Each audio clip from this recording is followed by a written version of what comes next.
Can you believe it? 10 episodes. I'm surprised. I'm surprised we've made it this far. It's kind of amazing that we've made it this far. Let's be real. It's a milestone, really, I think. Absolutely. They'll be talking about this day at least for the next 10 years, I think. For the next 10 years. Wow. Okay. No, probably not. Probably not. Aiming high. I like it. The number for 10's the theme for the night. So Yes.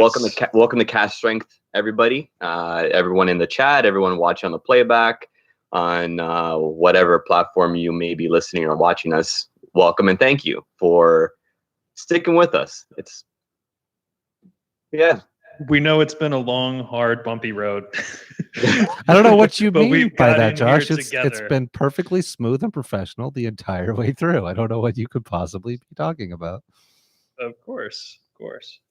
So 10 episodes, we plucked everything out of our collections that we have that's 10 years old exactly, right? Yes. Yep. And we all happen to have in common Eagle Rare. So That's right. that's what I've got in my glass, and those guys have in their Ditto. glass right now. A little bit of Yeah. Eagle Rare, 10 years old. What is Eagle Rare? Is 45%? Yeah. Yep. And looks like at least Steve A in the chat has some Eagle Rare in his Yeah, I think glass a as couple well. of people have. I assume that's a seen common it. one. Like a ton of people might have that. Mitch, I don't intend to drink everything that's 10 years old. I just pulled it all out to be available. Just He lied. all of it. He's Drink gonna all of it. Yeah. No, I've got 7 here that are dead on exactly 10, right? So I have 4 and a 5th special one. Yeah. I have that I- 5 that I've kept a beside secret from me. you I think guys. I have a couple extras in the cabinet that I didn't pull down, but I think 5 will probably be enough for getting through the episode without dying. It's probably more than enough. Some of these are pretty strong too. Like I've got the Octomore 10 here. I've got a Whistle Pig that's like almost 60%, and I've got 2 of the Port Charlottes. Those are 100 proof at least. So, and what do you have over there after the Eagle Rare? I've Vito? got Ardbeg 10, Talisker 10. I've got a Glen Breton 10, which is a Canadian single malt, which is interesting. And the Eagle Rare and Port Charlotte 10 in the fancy new bottle. I Nice. love those new bottles. Yeah, they're super cool. I have them both here because I had one from before that was like it's been opened, but that's the new bottle Brad's talking about, right? Versus the old style bottle of Port Charlotte. Looks like that. I love the new bottles, man. Yeah, they're really cool. They reek of like 1920s, 30s industrial bottles. They totally do with this what do you call that? Is just the raised glass here. Yeah, That's there's a fancy word, but we don't. Is that embossed? Embossed, maybe? No, embossed is No. pushed in. Oh, like okay. embossed leather. Okay. Yeah, or I guess if you're looking at it from the inside, it's technically embossed. Maybe. I don't know. All these fancy words. Can we just drink whiskey and talk about whiskey? So I'm not confused. Enough words. Ross, no, I have a couple of Lefroigs in the cabinet, but none of them are the 10. They're both Cargis releases, the Fino and the Madeira. The Madeira I have as well. So, yeah, Lefroy 10. I do have Ardbeg 10 for something kind of in that same, ballpark, but yeah, not Steve A has corrected us. It's a relief. There you go. Relief. A relief in the bottle. I will believe you. Sure. Yeah. Let's go with that. Fair enough. Steve, The chat A counts professional as our in the research chat. department, and I'm sure it's completely factual. It's fine. I'm totally not going to fact check that at all. Nope. So I heard a good quote, or I read a good quote. I think it was on the Whiskey Tribe subreddit. I don't know if you guys saw it, but it was from this. There's a book apparently out there about Irish single pot still whiskey.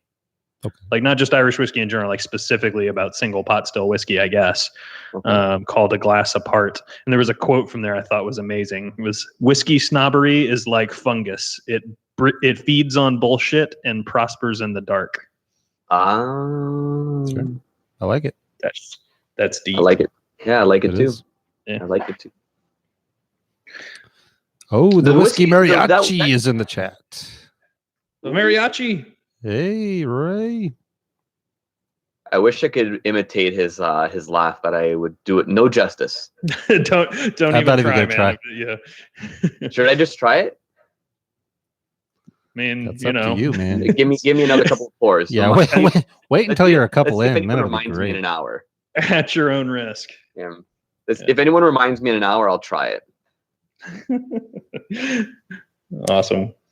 So Vito, have you filled out the survey yet from the Ontario government?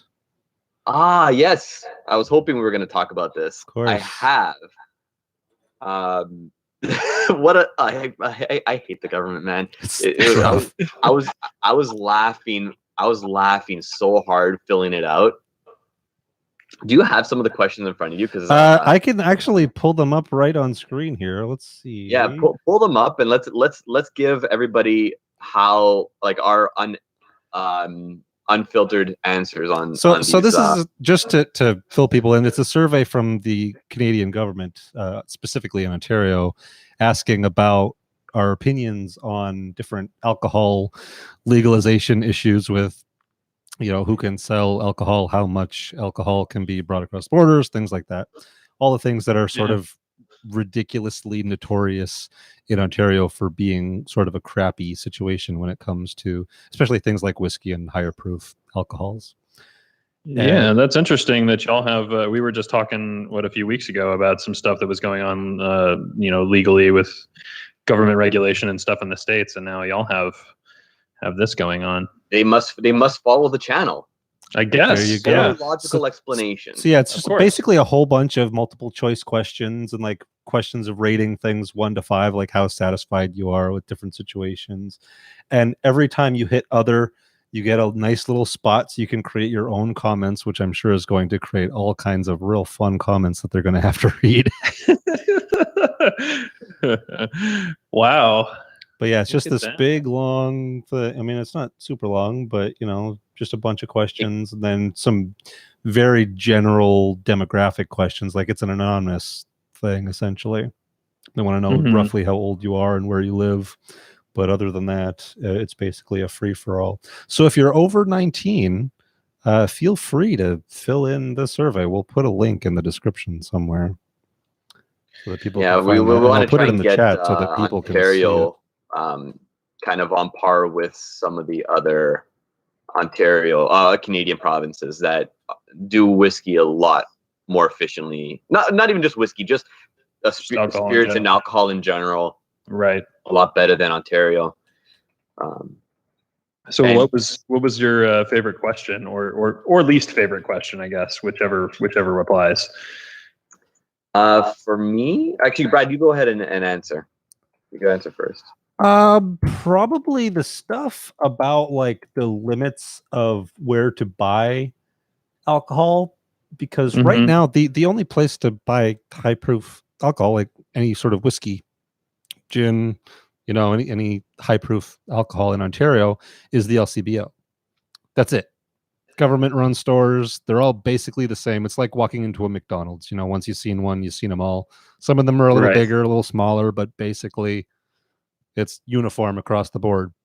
Same with pricing, everything. Sometimes there's manager sales for a couple of dollars here and there, but essentially once you see one, you've seen everything that you can get in Ontario, more or less.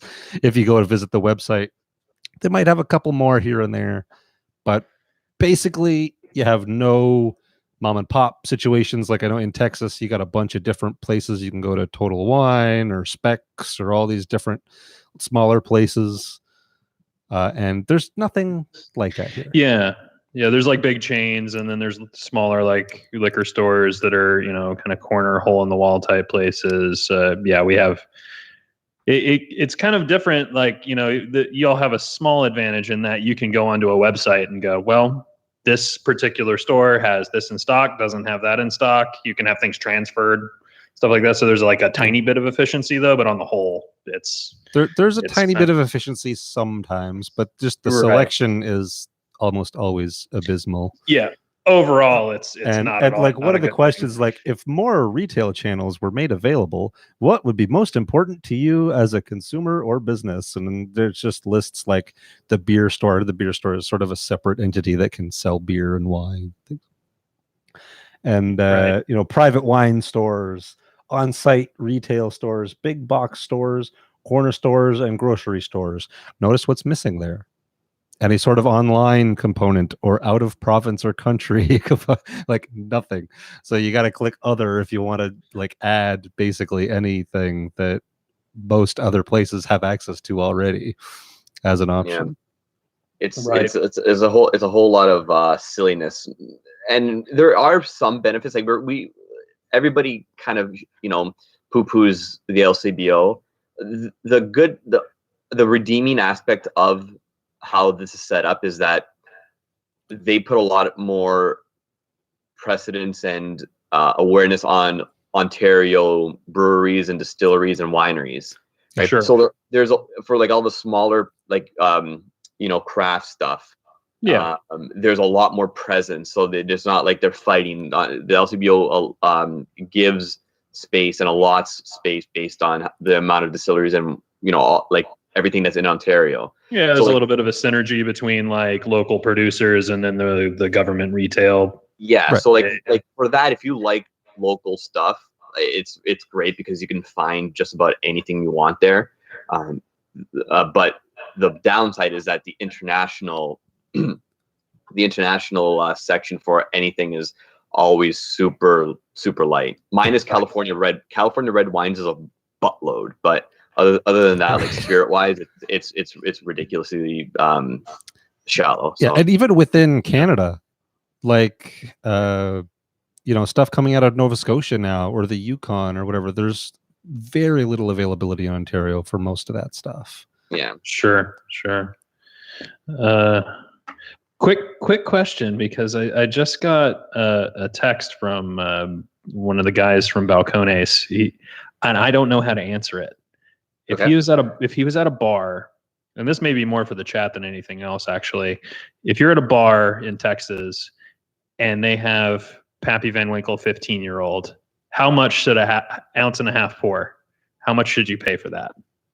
I'm curious. I guessed, it's been a while since I've like gone to a bar and ordered something like that, but I guessed $40. In response, how much would I pay, or how much I think it costs? Those are different. What would be like a not unreasonable going rate? Not like would it be worth it to you, but like, right? I would probably $40-$45 probably. I would guess. Yeah, I'd put it at 30. I'd probably say 30 American. Yeah, I say it's 30 American for an ounce and a half for myself.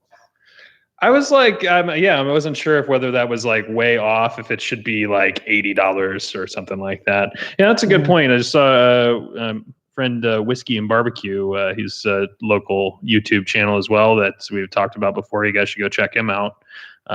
7 Grand's Menu is probably a good place to check for that. So local whiskey bar. Anyway, I was just curious. That kind of caught my attention there. I wasn't sure how to answer that question. Yeah, that sort of stuff is tough too, because it's very different depending on where you are. A bar in Austin is going to have extremely different prices for that kind of thing as even other places in Texas, let alone other states or Canada or Ireland or wherever. It's actually, I wonder. James Bricker is in the chat. I'm curious what maybe he said 25 to 35 because he's in Las Vegas, right? So is that so James, is that what you'd pay, or is that what you've seen a pour cost? I feel like it would be exorbitant.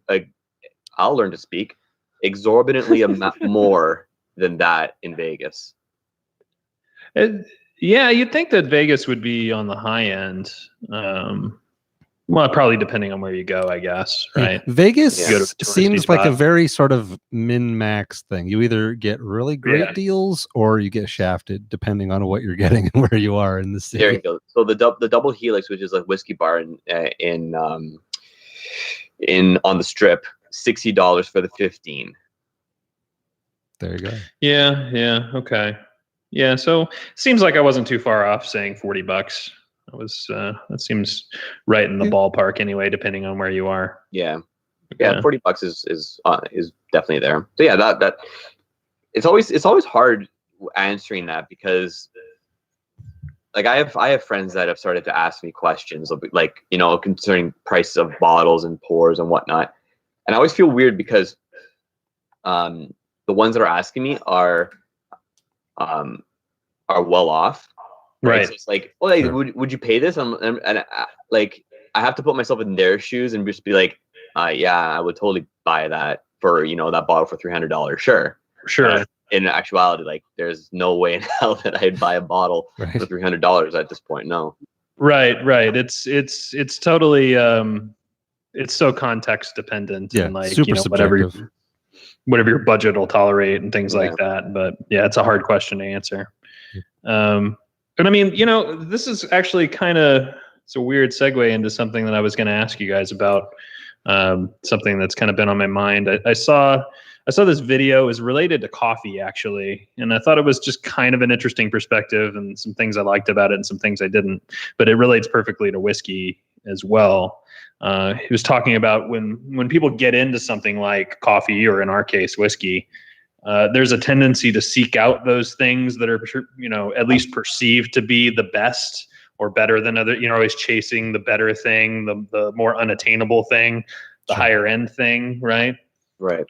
There's a tendency to do that, and then inevitably it kind of gets to this point. If you get to try a bunch of stuff and you get to taste all of these things that are incredible, and it kind of reaches a point where I feel like if everything you're looking for is special, then nothing is special.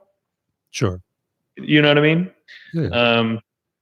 So I don't know. I thought that was like an interesting thing to discuss. Would be, do you ever purposefully try and incorporate a wide range of things that are, not only the more rare, the more expensive, the higher end, the higher proof, the older age, all of those things, right? Do you purposefully try and drink more normal, regular, accessible things so that you have an appreciation for the stuff that's more special, and then appreciation for the stuff that's just a little more run of the mill? Well, I could say that I definitely do.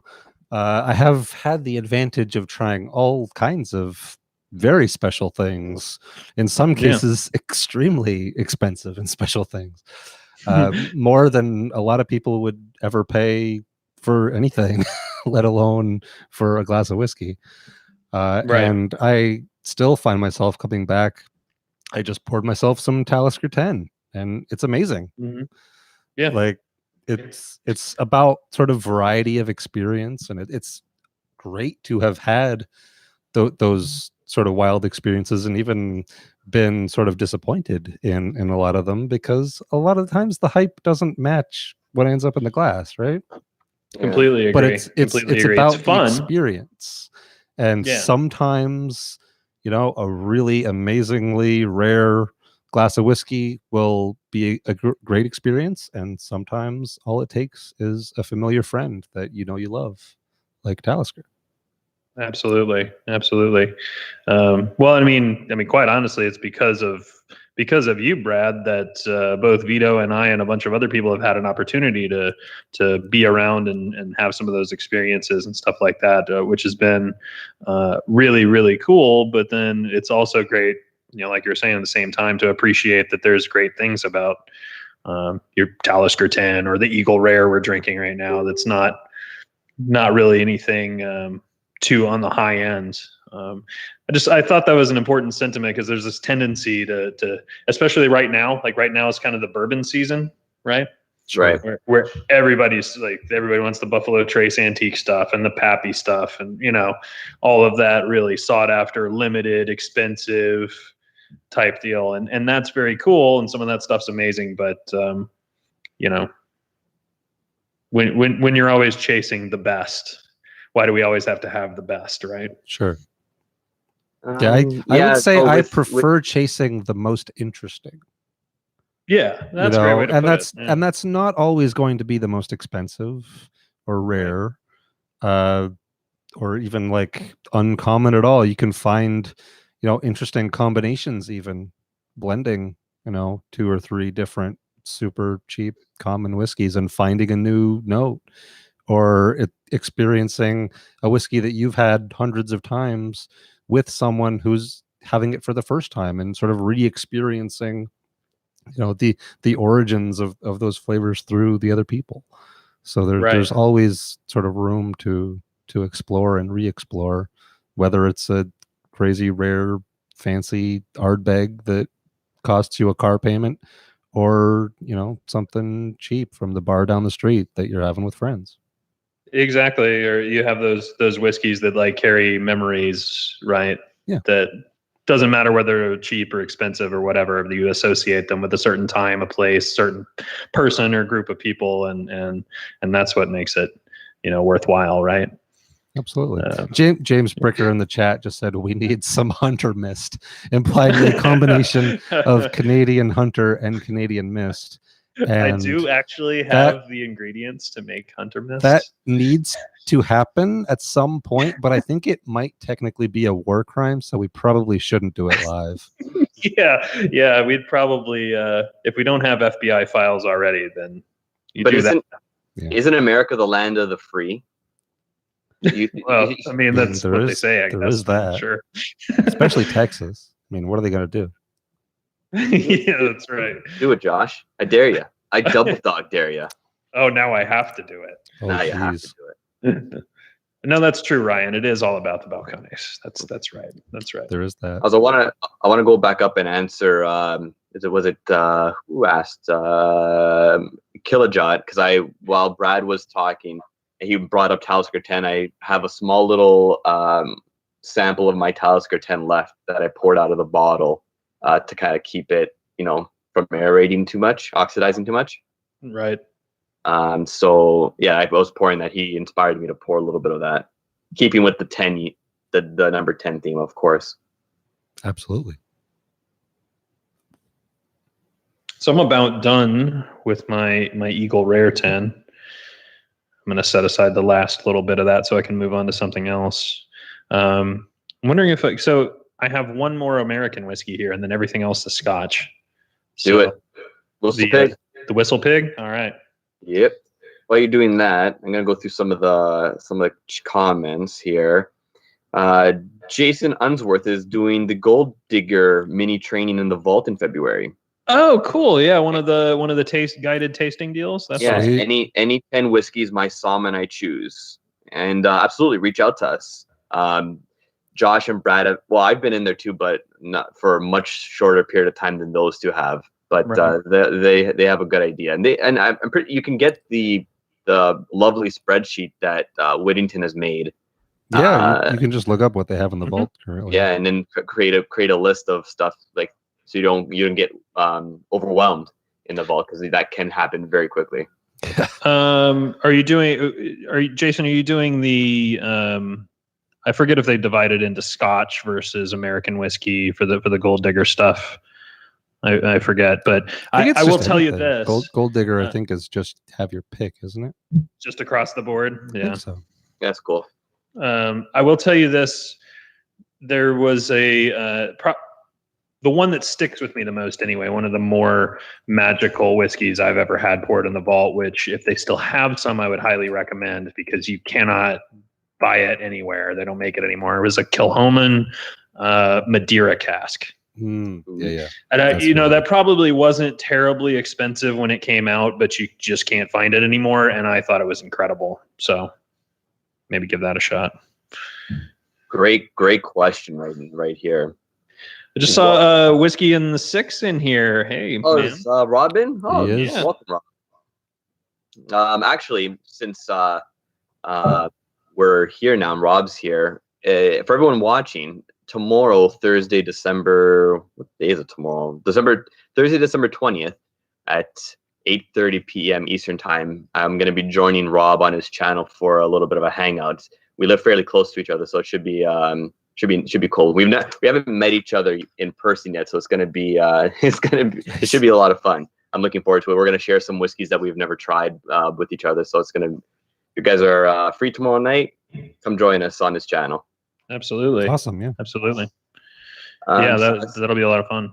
Going back to Donald Rance, what would be the whiskeys that hold the most sentimental value to us?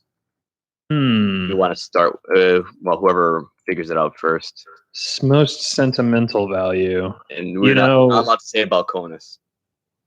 Well, why? I have to pick something other than. Let's see.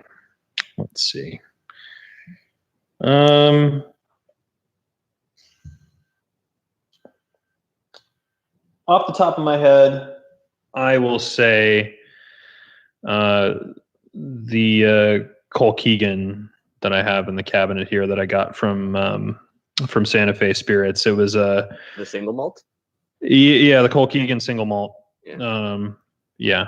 So Santa Fe Spirits, we Gretchen and I went on a vacation there. We hadn't been out of town in a while, and it was just time to go somewhere. And we had gone back and forth on destinations we'd fly to and this and that, and we decided we were going to take our husky Ella along, and Santa Fe was close enough to be able to drive and bring the dog. And so we got an Airbnb, and I looked up what distilleries were out there, and we found Santa Fe Spirits, and Daniel Whittington highly recommended that we go there and get the Cole Keegan single malt. So we ended up going out there, meeting the guy that owns the place, Colin Keegan, and he was just so gracious. And we live streamed their tour, and their tour guide was amazing. And we hung out afterwards, and just a really, really good time, and a whiskey that kind of blew my mind. So I have such good memories associated with Cole Keegan single malt, I'd say, and I can't get it here, so I would say that would be pretty sentimental for me. Yeah. Also, that was a really good live stream you did. I really appreciated that one. Yeah, it was fun. It's awkward. I'm like, hey guys, I'm the one who emailed you about holding a camera in your face for the next hours. Are we cool? And they were. Yeah, they were. They were totally cool. And so the guy that runs the tours, or at least was there that day for us, that gave us the tour. Texas, Santa Fe. Who did he look like? Neil deGrasse Tyson. Neil deGrasse Tyson. Yeah. It was like a dead ringer for Neil deGrasse Tyson, both in appearance and in his voice. Like he had the same cadence and everything. I was like, man, I'm getting a real whiskey deGrasse Tyson vibe from you right now. He's like, yeah, I get that all the time. I bet it does. How about you, Brad? What's the sentimental whiskey in your life? Most sentimental. As sort of mundane as it kind of seems, I'd probably have to go with Ardbeg 10, just because it's the first whiskey that I tried sort of very close to the beginning of my whiskey journey that sort of really just hit me like, oh shit, I love whiskey. Okay, sure. I can do this now. Because before that, it had been mostly like Canadian stuff, or just like super, super sweet, no smoky Scotch at all. Right. And a lot of Canadian mist. A lot. Yeah, Crown Royal and Coke, like, sure, nonsense, like from the past, in my college days. And then when I started to actually drink whiskey neat, it was, what I could get my hands on, which was, 40 Creek and other sort of Canadian things that are definitely on the sweeter end of the whiskey spectrum, with a very sort of narrow taste profile.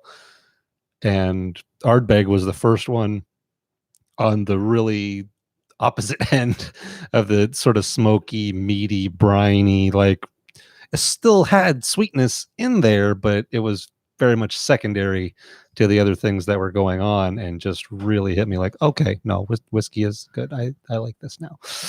Right. It's not the first thing that you were like, wow, this is interesting. I've never had something like this before. Exactly. Yeah. Real quickly, I saw I didn't want it to like pass by. I think it might have been answered already, but somebody asked Eric Janssen what Madeira is. It's a Portuguese wine, fortified wine, I think, right? Yep. So, what about you? I guess for me, it would, if you had asked me last week, I would have said Lefroy Quarter Cask, because that was the whiskey, the first Scotch that I had where I was like, okay, I'm in the game now. Let's go. Right. But if you haven't seen my last video that I put on the channel, the Lagavulin Blind Flight, the 2017 bottling of the Lagavulin 12 would have to be my my pick for most sentimental whiskey. And I have James Bricker in Vegas to thank for that, because he found me a bottle, and when I couldn't find it in Canada, so he picked it up for me, and then I picked it up in Vegas last time I was there. Right. So thank you, James. But yeah, definitely that one, just because of the what happened to me in 2017, and just the year itself means a lot. And then the Lagavulin 12 being as good as it is, like, it's insanely good. It just kind of accentuates it, and just, it's just weirdly just, mushy and stuff. It's mushy. It's a mushy thing. Feelings, what are they? I don't like these feelings that I feel. It's okay to feel feelings, Vito. It's okay. How dare you make me feel these feelings? But yeah, I know what I do to you. But yeah, definitely the Lagavulin 12 2017 would probably be my at this point my most sentimental bottle. Nice. So, yeah. I am done my Talisker 10. I think I'm gonna delve into my Octomore 10. Nice. So I poured myself just kind of quickly there. Whistle Pig. This is a Specs store pick, but of the 10-year-old rye, and it's 119.3 proof, so 59.7%. Yeah, straight rye finished in bourbon barrels. And of course, tragically this year, Dave Pickerel passed away. Yeah. Famously, Whistle Pig guy. So, and it's fantastic stuff, man. I'm not really a rye guy generally, but this is, really any Whistle Pig stuff is pretty great. Yeah. Agreed. Yeah, Whistle Pig is one of the few ryes that I tend to enjoy as well. There are definitely a few exceptions, but I'm generally not much for rye. Right. Yeah. I mean, the Whistle Pig Old World, this one, maybe one or two others, and then a couple of the Boss Hogs. The Boss Hogs are ridiculously good. They are, so expensive, but just delicious. And other ryes, so what other ryes are you a fan of, Brad? The Lot 40 cast strength, man. Oh yeah, okay. Yeah. Jason, High West Ryes, of course. Ooh, yeah, High West too. And I saw Mitch mentioned the Basil Hayden Dark Rye, which is really good. It's very kind of desserty, and they put port wine in it, right? So it kind of gets a little bit towards the Midwinter's Night's Dram vibe, but interesting. I don't think I've had the Dark Rye from them. Yeah, it's kind of a different thing, and you just expect it to be sweet, right? But that said, it's tasty. Nice. Yeah. There's another one actually that my friend Jared brought back from Memphis for me. I had it at a whiskey tasting, somebody threw a whiskey tasting at their house, a friend of mine, and you can kind of see it right behind me there. It's this Whipsaw with the green label there. And I haven't opened it yet, but that was one where I tried it and I was like, holy crap, that's a great rye. And looked all over the place and I can't find it here in Austin. And Jared ran across it in Memphis and brought one back. So sweet. Who mentioned Campfire? Nathan Robinson. Dude. Yeah, it's really good. That's a good one. Campfire's ridiculously good. Yep.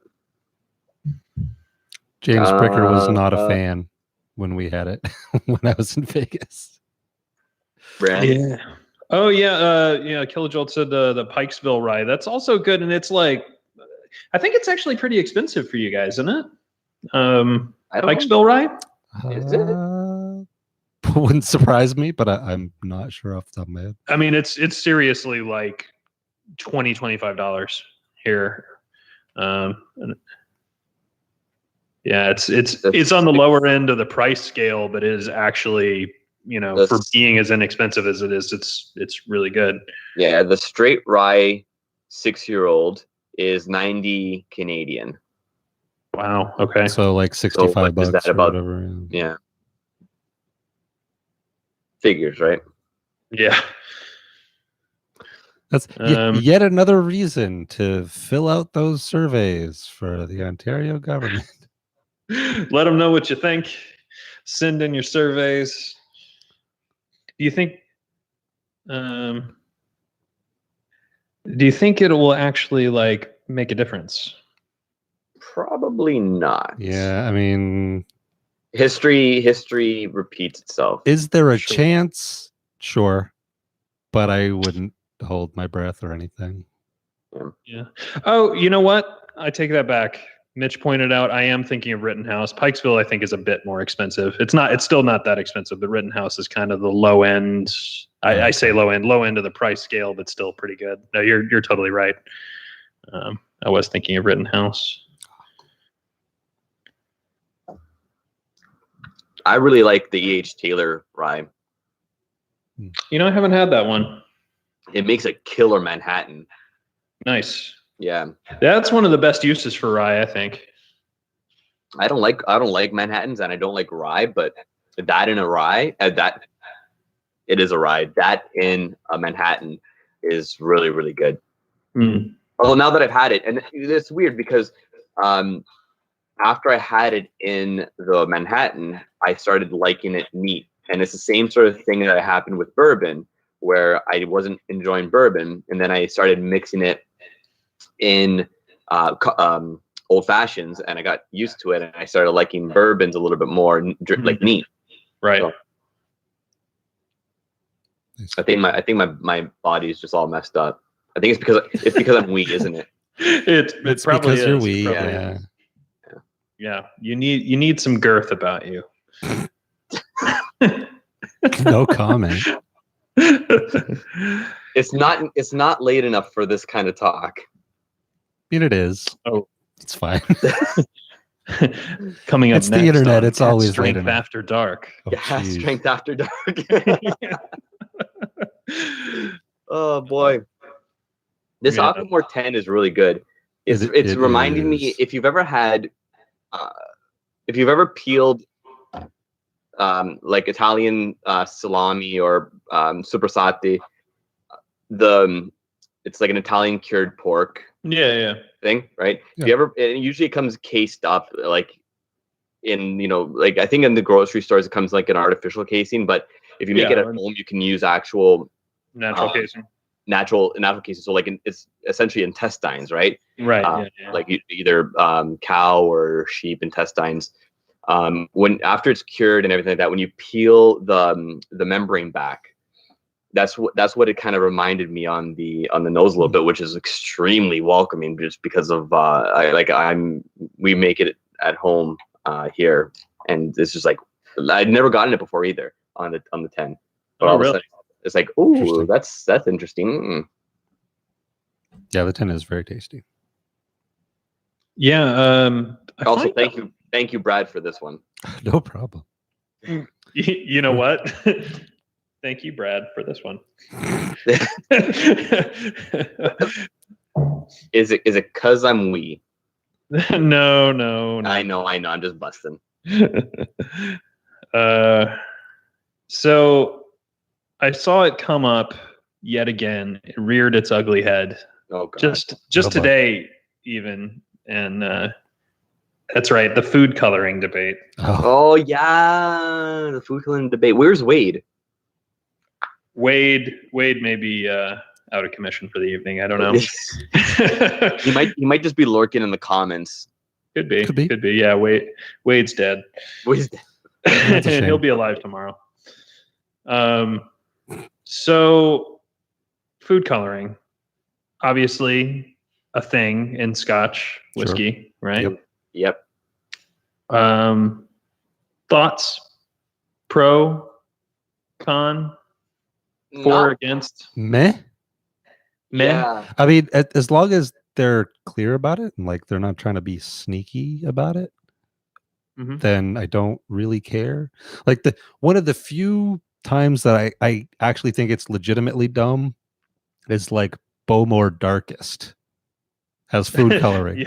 Like, right. Okay, but what? Like you can't do that. Like that's just stupid. But outside of like weird sort of dumb marketing things like that, I don't really care. I mean, it would have to be in such an extremely high amount to affect the taste at all that it's like, whatever.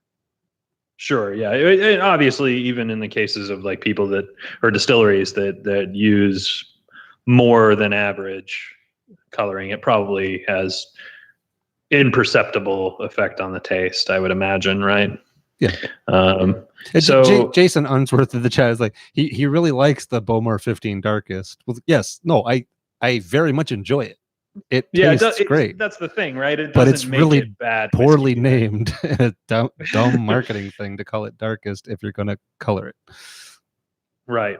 I mean, I would have a preference for natural color whenever possible, right? Sure. Like if it were up to me, if I was given a choice, yeah, just keep it natural color. And I would hope that the whiskey industry as a whole eventually gets to the point where adding color isn't necessary, and we just accept that whiskey is a natural product that's going to have color variances and isn't necessarily all that dark when it's 12 years old, let's say, right?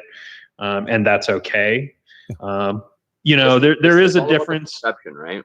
Yeah, there is a little bit of a difference to me between trying to sort of balance the color on the shelf from a marketing perspective from batch to batch to batch and adding a little bit so that it looks consistent versus trying to add a significant amount to make it look dark in sort of a pulling one over on you if you're not informed sort of way. Like, the three of us, we understand that that's a thing that happens, and color is not necessarily an indicator of age or quality. And, we get all that, but a whole lot of average people can be a little bit deceived by that. So I feel like, while it's not a deal breaker for me, I'd prefer that it be presented in as honest of a way as possible. Sure. I would agree with that for sure. Yeah. It's what for me, I feel the same way. It's like, do I prefer that there's no color added? Yeah, but it's not it doesn't deter me whatsoever in drinking and enjoying the whiskey. Yeah. I mean, if it tastes good, it is good for sure. Yeah. So like it, I feel like I'm not too sure if this is right, but like, remember that we were talking a couple of weeks ago about the whole whiskey boom in the 60s and 70s. Yeah. Right? Where single malts became a lot more prominent in international markets, and it was being marketed as the gentleman's drink as opposed to the lighter vodkas and gins, which were kind of made out to be lighter and for women and stuff like that. Right? Yeah, they weren't as manly. Exactly right. So the clear spirit versus the super dark whiskeys at the time that I'm sure were made. It was like that heavy contrast between the perception now is carried through. It's just ingrained in everyone's mind. The darker, the richer, the more kind of refined and gentlemanly and manly you are because you're drinking this super dark thing, and it's totally not the case. Yeah, Ardbeg, that the 10-year-old is like clear as water, and it punches you in the face. So exactly. exactly. And I mean, it's a good thing to me that some distilleries and they treat things being natural color as a point of pride, whereas other brands feel the need to add color in order to maintain consistency and have it appealing from a marketing perspective. And I mean, that's kind of fair, but I would just prefer it be the way it is rather than altering it whenever possible. So anyway, yeah, I don't know. I feel like it's a thing that people get like unusually passionate about where I don't know, it doesn't matter that much, but I do have a preference if I'm asked, right. And I guess same thing. Chill filtering is a really similar deal. Although I feel like that maybe has the greater potential to affect the flavor and texture and all that kind of stuff. Yeah, I mean, it would depend on the whiskey, I'm sure, and how it's aged and everything. But it at least has the potential for altering flavor a little bit, where the coloring really doesn't at the levels that it's used.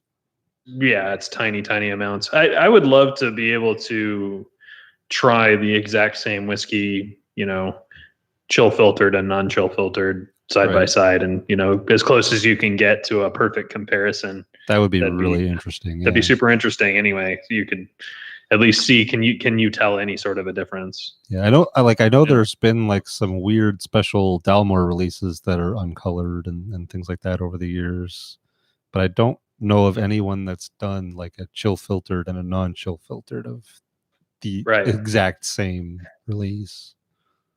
Right. Wouldn't that be interesting though? Be super interesting. Like, and that doesn't mean that if it makes a difference that makes a bad difference, right? Like it just is different or could be different.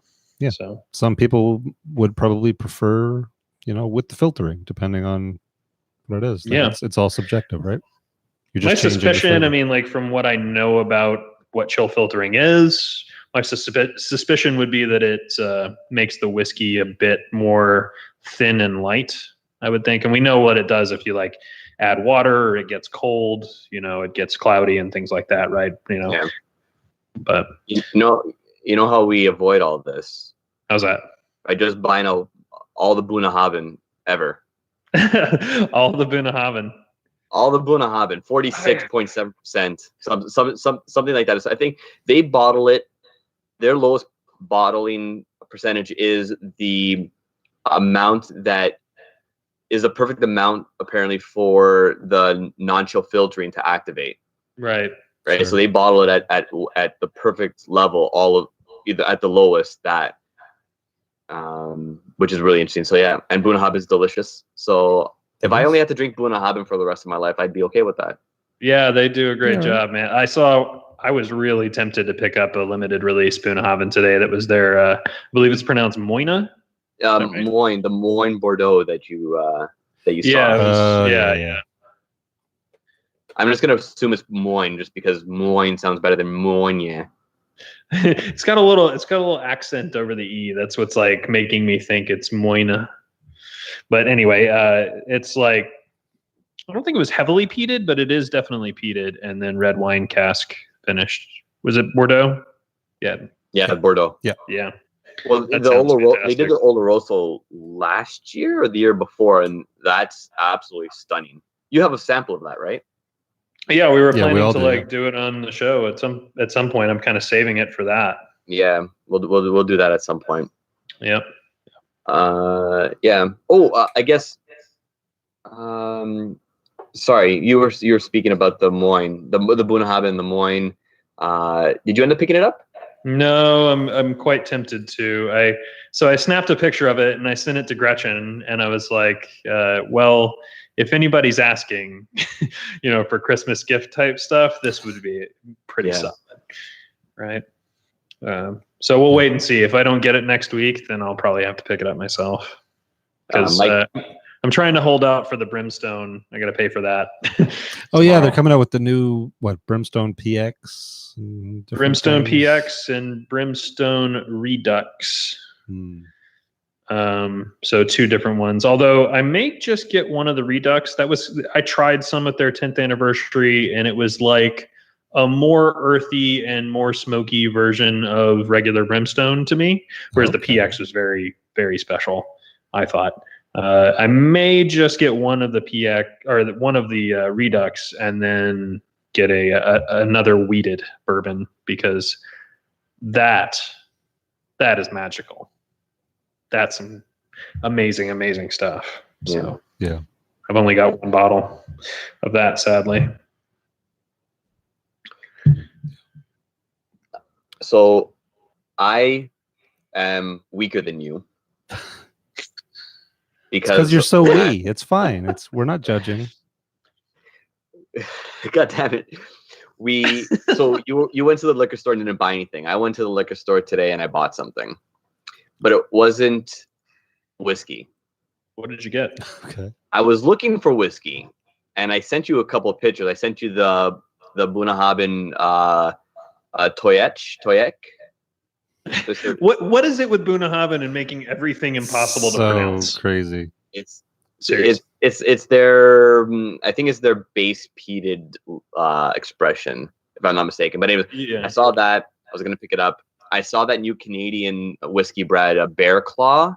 Is it Bear Claw? Oh, no way. Okay. Bareface? Bareface. Bareface. Okay. I was gonna pick it up, but then I turned around and I saw beers, and it's labeled as historic ales from Scotland. Oh, cool. And this is the little pamphlet that came with it. Oh, that looks very old and fancy. Yeah. And inside it came with four bottles, and it's got a description of everything on the inside. One of the expressions is called Alba. Oh, nice. Which is like the Puni whiskey expression, which I was like, I saw it and I was like, wait a minute, what? Right. Yeah, but if you haven't watched that video, Alba is Gaelic for Scotland. Nice. Which is really cool. But yeah, there's 4 of them. I'll probably drink them at some point this week, probably tomorrow because I have the day off. And why not have some beers before going over and drinking with another YouTube gentleman? So sure. Yeah, I'll write down some notes maybe, and next week we can talk about it. And if people see the set, at least they may be inclined to try it. So yeah, that's cool. I saw Steve in the chat there said, I'm going to call it Toy Teach. That's probably terribly butchered, but yeah, Gaelic for smoky, and then Moine is Gaelic for peat. I saw that on the box today. Yeah, they mentioned that on the So peat, Bordeaux peat, Oloroso. That's cool. It sounds like a good combo. Gaelic is interesting. If I had the time, and the facial movements for my mouth to actually pronounce and articulate these words, then I'd want to learn Gaelic so that I can just confuse the bejesus out of people. That was a really complicated way to say pronounce. Yeah.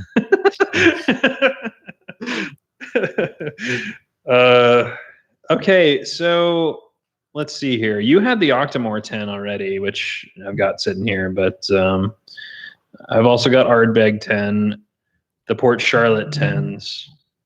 I also have this oddball from Edredor. I believe that's pronounced Balakin, but I think it's pronounced Ballichin. Balls chin. That sounds right. That sounds right. Ballanchin. Ball and chin. It's a heavily peated Highland from a really small distillery. I think they have something like 3 or 4 employees. It's tiny, small batch. They carry them at specs though, which is kind of cool. I have drank about, you can see, roughly half this bottle, and I've had it for a long time. I won't say it's my favorite of all time, but I grabbed it because it's 10 years old. What do you guys think? I've got the Port Charlottes, I've got the Ardbeg, I've got the Octomore, and then this guy. I say go for it. Yeah. You say you took it out. Yeah. You showed the people. You took it out. You might as well have a little bit. I mean, it was basically just to make the ball chin joke. No, now you got. Well, now you have to pay for making that joke by drinking. That's fair. That's fair. I actually just switched to Ardbeg 10, so it had to be done. Yeah. Is it? I was wondering here. Is it hard to get Eagle Rare since we started with Eagle Rare? Is it hard to find up there? It's around. Really. It's around here and there. Yeah, it's not too hard to find typically. Okay. It was on allocation the other day at Total Wine. Like they got in a shipment of Blanton's and Weller 107 and then Eagle Rare, and I got there. I got to the store like 10 minutes after they opened, and I was the third person in line, and they had just posted it, on social media a few minutes before that. Yeah. Yeah, that's right, Steve. Regular Eagle Rare 10 on allocation. So I got there and it was like, we have Eagle Rare, we've got Weller, and we've got Blanton's. Pick one per person. I was like, damn, like Eagle Rare is not that damn hard to find. I went with the Blanton's because that's kind of the more rare one of the three. But right, yeah, no, a store like 15 minutes from here has 71 bottles apparently of Eagle Rare. Jeez, yeah. So it's all over the place. It is more expensive here than it is there. It's like $60 Canadian, so 45 American, whatever, something like that. But it's around. Yeah, it's generally around $30 to $35 here, I'd say. Which is, it's just one of those things that like people see Eagle Rare and it has such a reputation that when they see it on the shelf, it all gets snatched up really quickly. Sure. In Austin anyway. So the two stores I've been into that I've seen it have had it behind the cage. So like if you're not looking at like the typically the vintages and the more expensive ones, spirits are behind the cage. So not very many people go that way. So you can be assured if you see it behind the cage, it's going to stay there for a while. Sounds like on average, it's maybe Eagle medium rare. Right. Heyo. I don't like you right now. Okay, moving on from that monstrosity of a joke. So, Donald Rance in the chat is asking what each of our top whiskeys to try in 2019 are. I know mine. Then what is it? It's the single malt of magnificence that the Crowded Barrel is in the process of making. Sure. Yes. Sure. I think that's my top one. At the moment, right off the top of my head, that's the one that I'm kind of looking forward to the most. That's fair. Mine is actually going to make James Bricker very, very happy because it's the Eagle Rare 17 that's at his house. That's right. That's right. I say you just leave it there for the next 3-4 years and just just torture him. That's mean. That's very mean. No, you can't open it yet, buddy. That's so mean.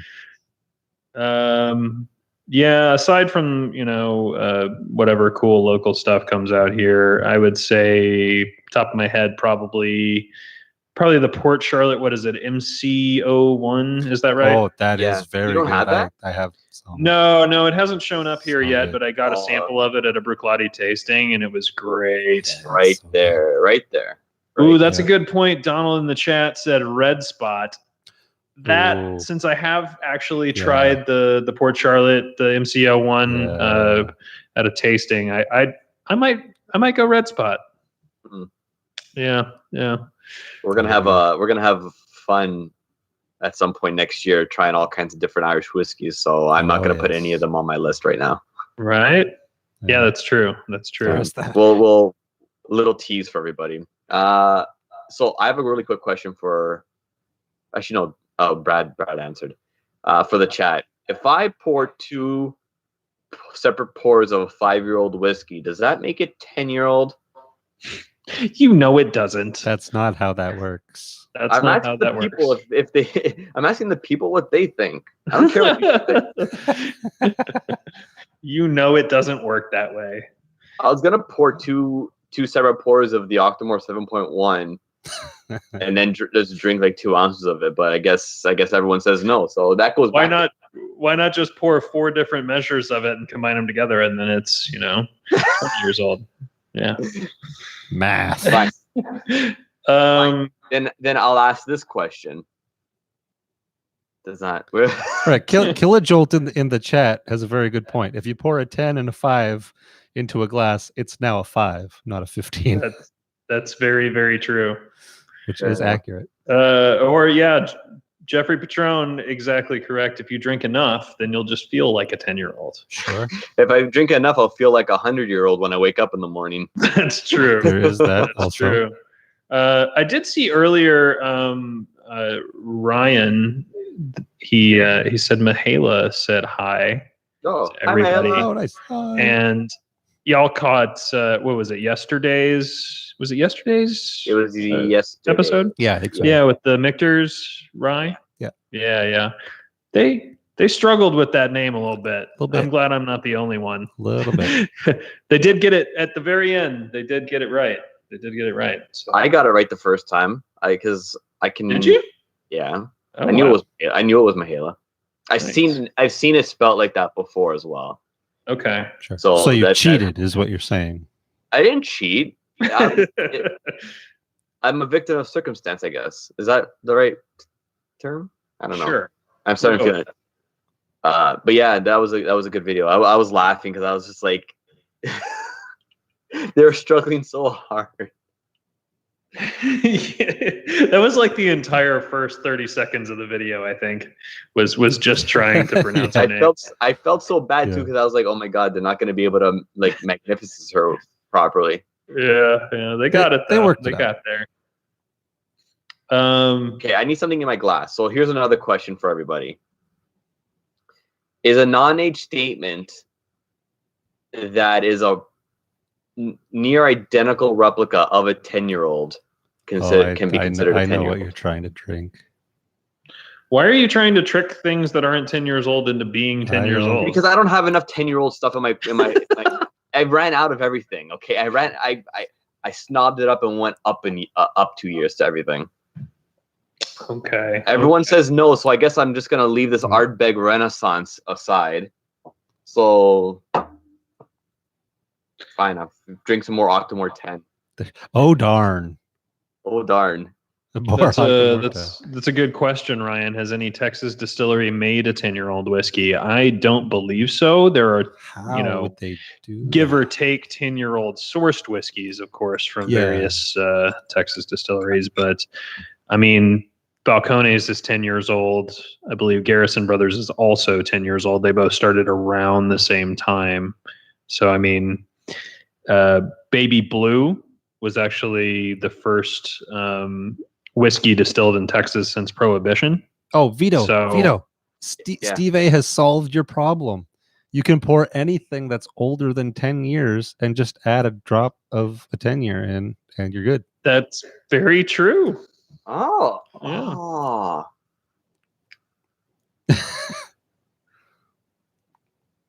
Okay. I think you should get the oldest whiskey you have and then put a drop of something 10 years old in it. Vito, I don't know how technical you want to be, but technically everything in that Renaissance is 10 years old. So if you add a 10-year-old age statement whiskey in there, you're kind of golden. I kind of don't want to. As far as technicalities are concerned, at least. Yeah. Don't do it with the Renaissance. But I wouldn't do it with the Renaissance. Yeah. What's the oldest thing I have? 12, 16. Yeah, it would be the Lagavulin 16 is the oldest. You've got some Weiser's 35 back there somewhere, I know. Oh, I do have. I forgot about the samples. Oh God, yeah, I do have the Weiser's 35. Okay. Okay. Now we're just torturing Vito, and I love it. Cut my video, Brad. He wants no evidence left behind. There we go. You're gone. No more veto. It's me and you, Josh. Oh shit. I see. What's weird is I can totally still see Vito because I'm not watching YouTube. Secrets. I'm watching Skype. Don't break the illusion, Josh. Jeez, did I just break the fourth wall here? Man, come on. Okay, I totally don't like this balls chin. No. No, it's not. I mean, it's not awful. I don't mean to say that it's awful. I just don't. I really don't care for it very much. Okay, I understand what's going on now, and it's amazing. Okay. Okay. I'm back. So you have Port Charlotte, yeah, Brad? Vito is back, and yes, I do have Port Charlotte. Look at that get up. Happy holidays. He truly is the whiskey pixie. Is there an Italian Santa Claus? Is there there's an Italian donkey though. Okay. Sure. YouTube Dominic the Italian donkey. It's one of my favorite stupid songs ever. All right. Okay, so I have poured a JP Wiser's 35. I'm gonna add a dash of the Octomore. Actually, no, I'm not gonna do the Octomore. I'm gonna pour a little bit of Talisker 10 in there. Perfect. You know, that's a good point. Shouldn't you be dressed as an elf and not Santa? God damn it.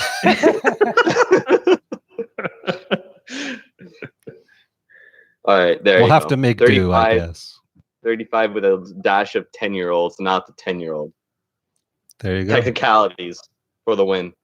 That sounds like it's almost like a compass box thing to do. Listen, if there's going to be technicalities, you have to use them for good, or only the bad people win.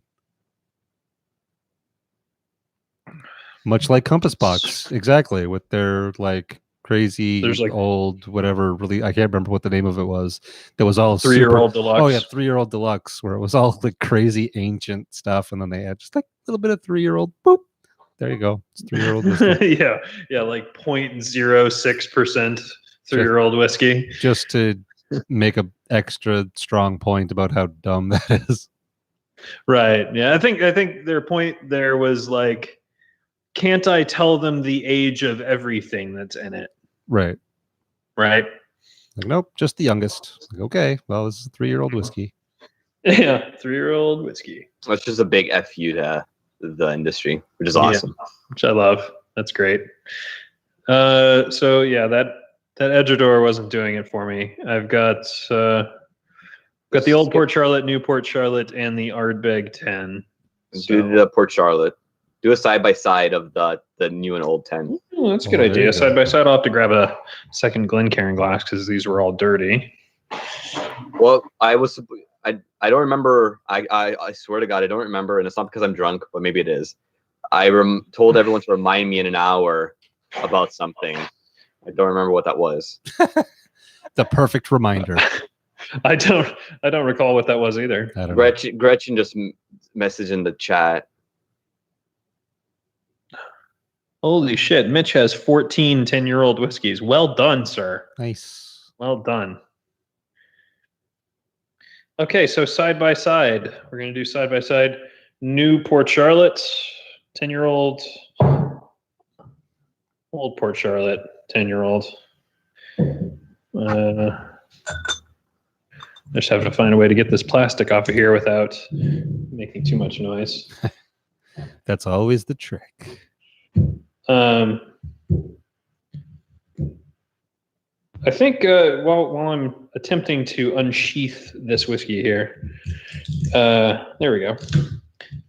We were considering probably not doing a live stream next week and instead making a couple of short videos, or like one short video a piece, right? Yeah. Yeah. It's going to be too tough to try and figure out next week just because with all family commitments and the holidays, I have something on Wednesday, Brad has something on Thursday, it's tricky. So what do you think the idea should be? So what we were talking about was doing each our top 5 whiskeys of the year. Just a quick sit down, shoot a video. Give our favorites of what we've had this year. Was kind of the thought. So yeah. I like that idea. The guys in the chat, the guys and ladies in the chat will let us know what if they think that's cool. Yeah, Dan, exactly. Boxing Day. We should put them out on Boxing Day if possible. Sure. Yeah, we could do that. Okay, so here is the people are sick of just seeing my videos. So I know I want to do. I have some great video ideas. I think they're good. Anyway, hopefully they're good. But I'm viewing it kind of like a little art project where I'm doing it, just outside of work and everything. Obviously, just for fun. But bye, James. Oh, see you, James. James has Sports Puck to watch. Apparently, more important. See how it is. It's fine. It's fine. Well, that's fair.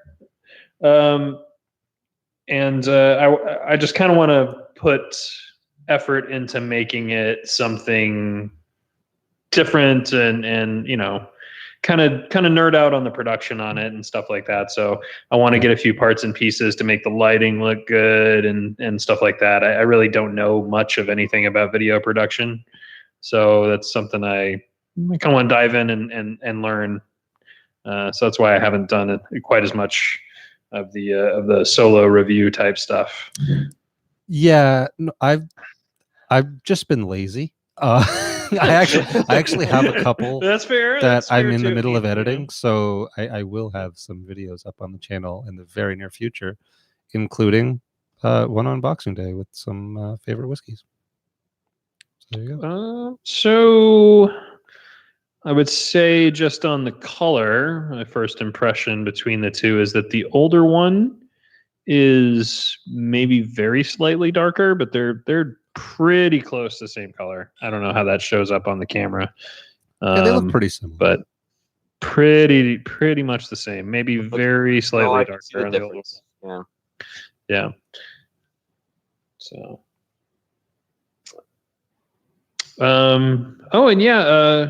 Whiskey and barbecue again. Some photos of their setup. I think I saw that they just got some new gear with like lighting and maybe a new camera and some microphones and stuff like that. Yeah. I mean, you're looking at it, man. I've got this microphone and a little webcam in front of me, and that's pretty much it. Aside from shooting video on my phone or whatever. I was going to get a gimbal, to stabilize mobile phone video. Sure. And I was going to get just like a soft light box. Those are surprisingly inexpensive, I guess. So I could, maybe make some bottle shots and things like that to cut into videos to make it look nice. But nice. I really know very, very little about it. So any tips and suggestions, I'm totally up for. So what do you think? Old one first? Probably taste the old one first? Yeah. Or anyway, nose the old one first. Interesting.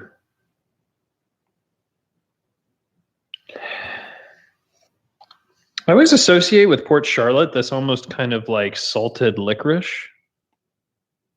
type note to it. Yeah, but like I really don't like licorice, but it's in some way it's in a way that doesn't put me off. I don't know. It's strange. It reminds me of licorice without being like a rye type deal. Okay. What is the name of that? There's a salted licorice like candy, like that's actually salted. Don't know what you're talking about, Brad. It's like from Scandinavia or something, but I can't remember what the heck the name is. But yeah, I feel you. Yeah, it is. It is sort of like a candy that has a slight licorice tinge to it, and it's a weird.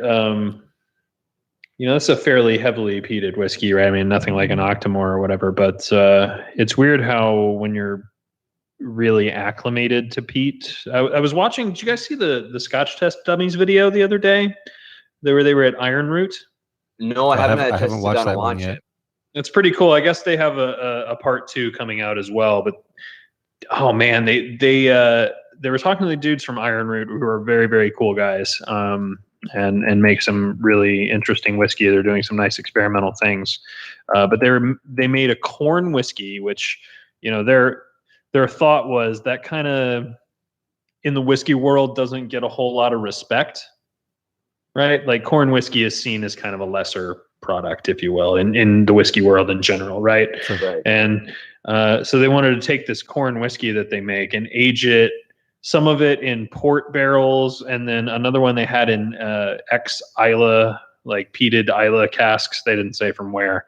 So they're they're like taking corn whiskey and aging it in these somewhat exotic finishing barrels, right? And then they were blending those two together, and they tried that with the Scotch test dummies. It seemed pretty amazing. Like I would be really, really interested to try that. That would be interesting, yeah. Okay, so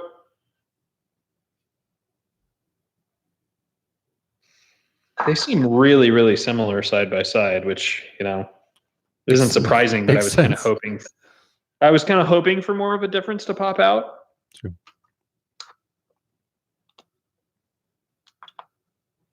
We had a three-way comparison between the old 10, the new 10, and the MCO1 at the last Toronto whiskey gathering. Yeah. Oh God, the Tomatin 2003. Oh God, it was awful. So our friend David had an LCBO, the Ontario Liquor Control Board cask pick from Tomatin, 2003 distilled, 2014 or 15 bottling, I think it was, and it tasted like sour, like old sour red wine vinegar. Oh, it wow. was rough. It was not good. Ew. Yeah. So slightly fruity, but also sour and dry. Yeah, it tasted like if you get good red wine vinegar, and just like pour a little bit in a glass and like leave it on the countertop for like 18 days. That's what it smelled like. Mike in the chat has it, and you sir have a palate like no other, sir. I applaud you for being able to enjoy that whiskey. Unfortunately, I was just not about it whatsoever. Yeah, no, me either. That's unfortunate. Yeah, sometimes like I had one recently. It was like a red wine finish that I felt was really unfortunate, and it's I really didn't like it, but I've heard of other people really enjoying it. So yeah, and then in Roy's stream, Roy Aquavita's stream last week, he had the rep from Tomatin on, and I asked him the question, and he's like, I'm just like, is that normal? Like, have you heard anything? He's like, well, every year we set aside 100 casks for different stores and markets and stuff like that. So whoever your rep is, I guess picked a bum cask. But it's essentially like he's like, I haven't heard anything, just because the casks are aged so that they taste different than what they offer on their main line. Right. So, and then that'll happen, right? Like that one's just unfortunately. I gotta see what I can do about getting that position so that I can try and bring some actual good barrels into the LCBO into Ontario so that we can enjoy them. That would be nice. Yeah. That would be nice. But going back to the old Port Charlotte 10s and the MCO1, I liked the new 10 a little bit better versus the old. But comparing the two, and then the MCO1 is something completely different just because of the Marsala cask influence that one. But I liked the new 10 a little bit better. I think as I've gone back and forth between them now, I would tend to agree. So subtle, but it's fair. 50%. I think they're both 50%. Is that right? Yeah. So they're both 100 proof. Same on that front. I would say that there's kind of kind of a musty, woody quality to the old one, whereas there's a little bit more of a slightly floral, sweeter quality to the new one. At least that's the way I'm picking it up right now, is if I'm going to pick out differences between them. So both quite good, but I think I would agree that I have a slight preference to the new. Well, it's a good sign that they're going in the right direction. Yeah, I mean, I haven't had anything from Bercolati that I didn't like, but fair. Yeah. Even their gin. Sorry, Brad, go ahead. Even their gin is great. Mm-hmm. It absolutely is. Their gin's fantastic. Absolutely. Who picked the bottles last week? I did, I think. Who picked the bottles last week for the Shag, Marry, Kill segment? That would be me. You did? Okay, Josh, you picked 3. Okay. Ardbeg 10, Lefroy 10, Talisker 10. Oh, fuck. Brad, do you want to go? No, that's actually that's not too bad. So is that easy? Yeah, really? kill the Lefroy. Okay. Whatever. Shag the Talisker 10. It's my least favorite Talisker. It's amazing, but it's my least favorite Talisker. And then marry the Ardbeg 10 because I can't live without Ardbeg 10. Damn it! I thought that was going to be hard. So you hold on, wait a minute. You'd kill the Lefroy, but shag the 10, which you don't like as much as the other Taliskers. Yeah. Yeah. I mean, it's between those 3. I mean, okay. So I love the Ardbeg. I like the Talisker 10. So I'd kill the Talisker 10, shag the Lefroy 10, and marry the Ardbeg 10. You know, I'm gonna go.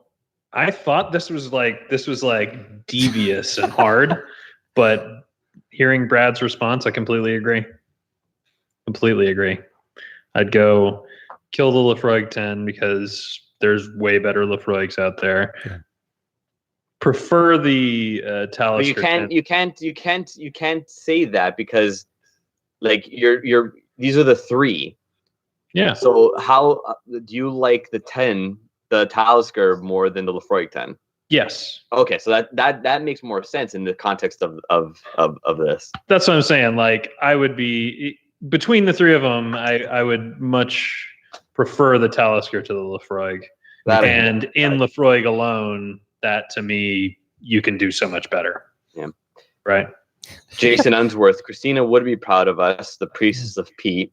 She has taught us well in the ways of Ardbeg. That's right. And Adam, Ardbeg is the basis for a good long-term relationship. I mean, it's foundational, right? Like you either are on the Ardbeg train or you can get the fuck out. You're gonna lose us some followers, man. It's all fine. It's all good. But Ardbeg's the best. But it's all good though. It's all no matter good. what you like. As long as it's Ardbeg. You like to drink.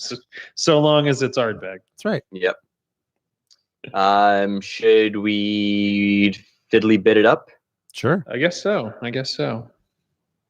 Why not? All right. Brad, what do you got? I'm looking for it. To go along with a couple weeks back with the little mini bottles, a label maker. Yep. Because labeling your bottles is always very handy, even if they're fake labels, just to confuse and aggravate people that try your samples, which is always fun. Yes. Surprises are good. Fake labels are always a good time. And the only thing that I never label is Canadian Mist. So if you ever get a sample from me that's not labeled, you know what it is. that first time you came to Toronto with a bunch of samples, you put down the Talisker 25 as just Island. Yeah. Yeah. And I still have that. I still have that sample there, just like kind of like waiting for me to just sit down and enjoy it. But I was like, I've gone to it a couple times now, and like I looked at it, go, Island. What the heck was that? And I was like, oh yeah, the Talisker 25. It just says Island on it. Yeah. Yeah, sneaky, Awesome. Brad. That's funny. What about you, Josh? What do you got? Hey, say what? What do you Me? got for a fiddly bit? Well, just real quickly, I wanted to show off. Gretchen suggested we got on the Ardbeg bus when it stopped by last week, and they had the bottle engraver there. And in case anybody didn't see the pictures, that's what I got engraved on there. Cult of Ardbeg. Appropriate. Totally appropriate. And the young Asian dude that was running the engraving machine was highly confused by my request. He did not understand why I wanted.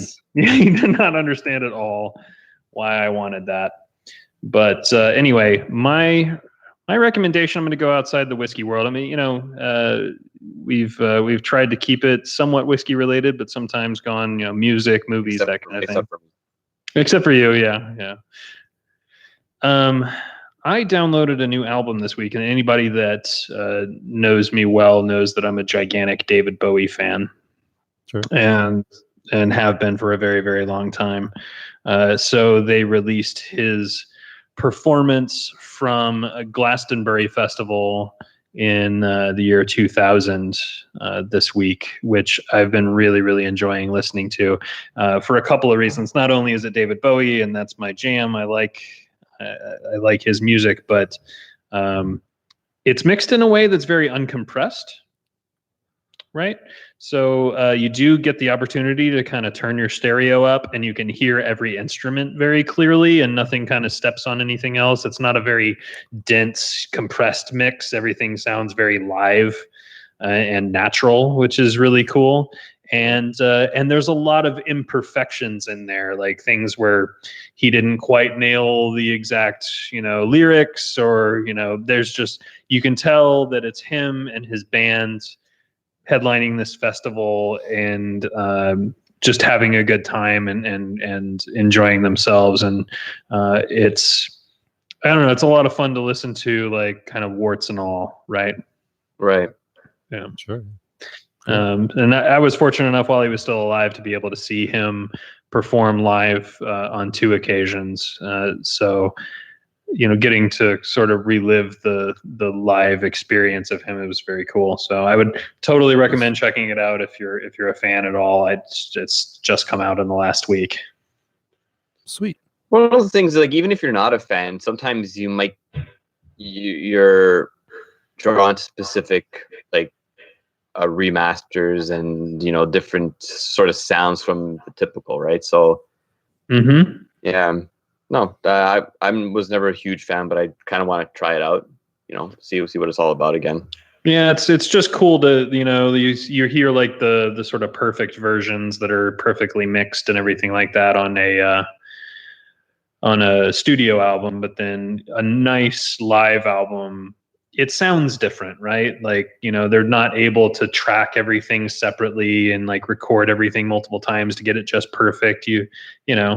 Everything's sort of adapted to the live environment, and it sounds like, a band interacting with one another, and that live feel to it's what's really special about it. Nice. Yeah. What can I talk about? I'm honestly, I'm just gonna shamelessly plug me and Rob from Whiskey in the Sixes stream tomorrow night on his channel. If you haven't checked out his channel, it's really cool. A little more laid back, sort of reviews and talks and whatnot. And me and him are going to be talking and sharing some Italian whiskeys and some other stuff that we haven't had. I'm going to bring him a little bit of Eleanor to try. Nice. Cool. And Yeah, I'm not too sure what his cabinet holds, but I'm sure there's going to be a couple things that intrigue me. And if you guys want to come and join us for another whiskey talk this week, considering that next week's probably going to be a little bit light on the majority of the channels, and you want to get your fix in this week, let's do it. Roy Aquavite streams tomorrow. Yep. I think at 4:30 Eastern time. With my joint stream with Rob is going to be at 8:30 p.m. Eastern time. Let's get your fix in now, and yeah, join us in the chat. Yeah, I'm kind of embarrassed to say that I looked him up as a result of you getting in touch with him, and I'd seen him around before, and I thought I had subscribed to him, and I totally wasn't. Me too. Yeah, I thought I was, right, like, and then I looked, and apparently I wasn't. So I did subscribe just the other day. So check him out. Yeah, I guess we'll leave it at that today, right? Yeah, sounds good. All right, sounds good. Yeah, so thanks guys for joining us on episode 10. It's been a lot of fun. We're gonna keep this thing going because we're having a lot of fun. So you cast strength savages. That's something new. We love you. Is that a thing now? Oh, that's man. the thing. Apparently that's a thing now. Yep. Oh, wow. Cast strength savages. That just So All right. See you next time. Even though we didn't have any free bookers tonight, we love you. Thank you. Love you guys anyway. Cheers. Cheers.